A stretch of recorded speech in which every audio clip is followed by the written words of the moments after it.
El Chapo case, with the jury now asking for a mountain of testimony to be read back to them.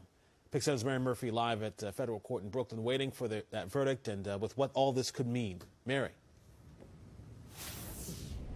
Well, I have to tell you, Corey, we had a false alarm today. At noon today, one reporter misread an email and yelled out verdict. But it wasn't even close. The jury wants all kinds of readback testimony. And let me show you some footage from about 5 minutes ago that our cameraman, John Frazzi, got. It shows a mob scene of reporters, a pack of camera crews chasing El Chapo's young wife, Emma Coronel. She's 29 years old. He's 61. She's been here for every day of testimony. She's the mother of his 7-year-old twin daughters. And she found out the jury wanted to go home at 4:15. So no verdict today. And it may be a long while before we get any decision. Here's a recap of today. The El Chapo verdict watch is getting international attention, and with camera crews waiting across from the federal courthouse, the jury seemed to say, not so fast, Tuesday afternoon. The 7 women and 5 men deciding El Chapo's fate wanted readbacks of full testimony from 2 Colombian cocaine suppliers, brothers, who cooperated with the U.S. government.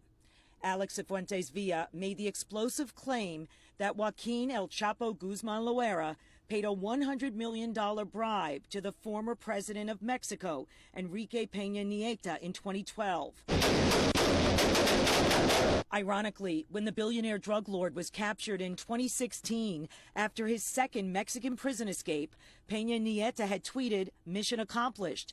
He's denied ever taking bribes from El Chapo.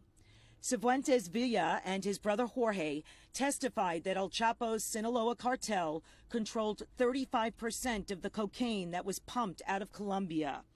Yet the defense has argued that El Chapo's escapes and subsequent captures were setups by a corrupt Mexican government so that the real leader of the Sinaloa cartel, known as El Mayo, could remain on the lam.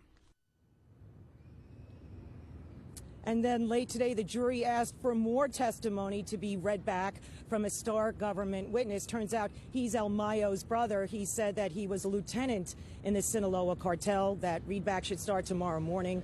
We're getting ready for a long day. Reporting live from federal court in Brooklyn, I'm Mary Murphy, Pix 11 News. Back to you in the studio. Good evening. This is Mary Murphy for Pix 11 News, and I am at federal court in downtown Brooklyn. I am waiting for a verdict in the El Chapo case, and I'm not the only one. You can see all the lights and the cameras and the tripods from the big networks that are also waiting for this trial to end. It's been going on for nearly 3 months. El Chapo is the Mexican billionaire who's accused of trafficking cocaine and heroin and marijuana and methamphetamines into the U.S. for at least 20 years or more from the Sinaloa cartel in Mexico. He was apprehended 3 years ago and brought to the United States in early 2017, waiting for this trial for almost 2 full years. And now we're at the end of this nearly 3-month case. 7 women, 5 men will decide his fate, and it's an anonymous jury to protect their safety. He's charged with really brutal crimes, with murder conspiracies. There were 56 witnesses who testified in this trial, and some of them were his former associates. They made deals with the government. They said they witnessed tortures of some of his drug rivals. That one claimed that he saw El Chapo shoot 2 guys in the head after they were tortured and then they were burned. El Chapo's wife is very young. He's 61 years old. She's only 29.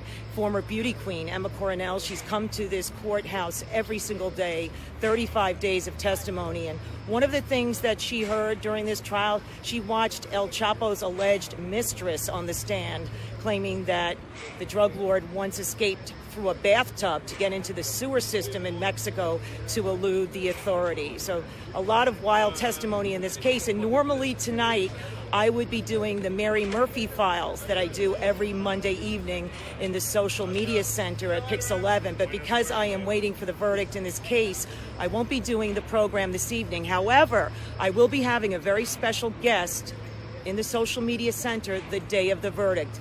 We can't say which day this week that will be, we're hoping is pretty soon. The acting U.S. Attorney General is here in New York waiting for the verdict along with the rest of us, and the jury will be back tomorrow morning at 9:30. Interesting to note that today the jury came in about 9:30, and the judge explained the charges in the 10-count indictment against El Chapo. And in explaining the charges, there's a lot of legalese. So the jury didn't actually start deliberating maybe about 2 o'clock this afternoon. And then after only 2 hours and 15 minutes, it wanted to go home its regular time. It's always gone home at 4:15 during the duration of this trial. There were 2 jurors, original jurors in the case, who back in November, on the very first day, when I was here waiting for opening arguments along with the rest of the press, well, they begged off because one of them said she was having anxiety attacks because she got picked for this jury. She was really frightened. Another man said he had a business to attend to. He couldn't stay 3 months out of work. So the jury is used to going home at 4:15. The judge, when he released the jury members today, said, hey, when you come back tomorrow, if you want to stay later, feel free to do so. A lot of people are waiting for an outcome here. So once again, I have the pictures there of all the lights and the cameras from the other networks that are here to cover this case. When I first came in November, on the first day, there were reporters here from all over the world, from Japan, from Germany. There were 80 reporters trying to get into the main courtroom and the overflow courtroom. A lot of dramatic testimony in this case. I did a story tonight that you can look on pix11.com and see the piece I did that recaps what happened during this trial.